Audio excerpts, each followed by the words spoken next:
पाणीपुरी बनवणार आहे, म्हणून मी अशा पुऱ्या तळून घेतल्या.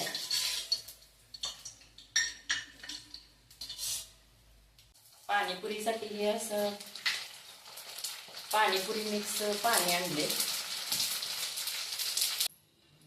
तर मी हे अशा पाणीपुरीसाठी ह्या पुऱ्या तळून घेतल्या.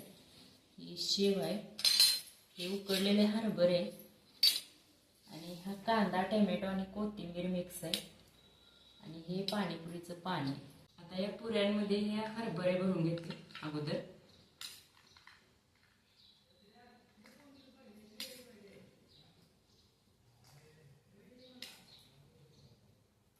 आता हे हरभरे भरून झालेत. आता कांदा, टोमॅटो घालून घेते.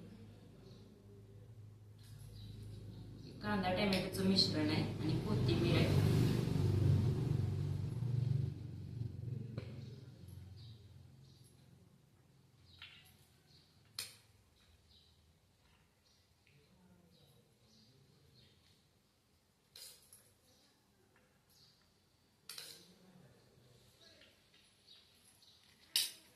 शेव घालते.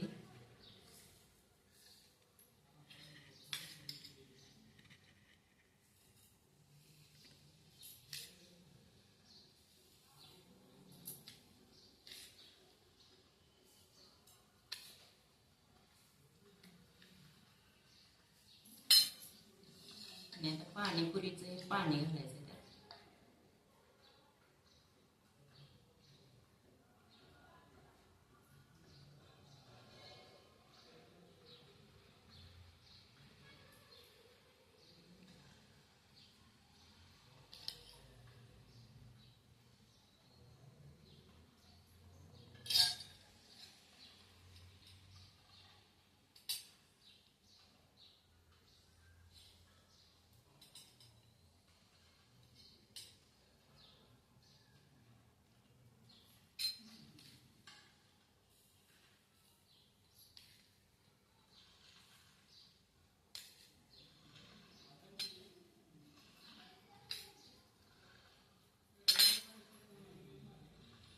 तयार आहे मस्त अशी पाणीपुरी.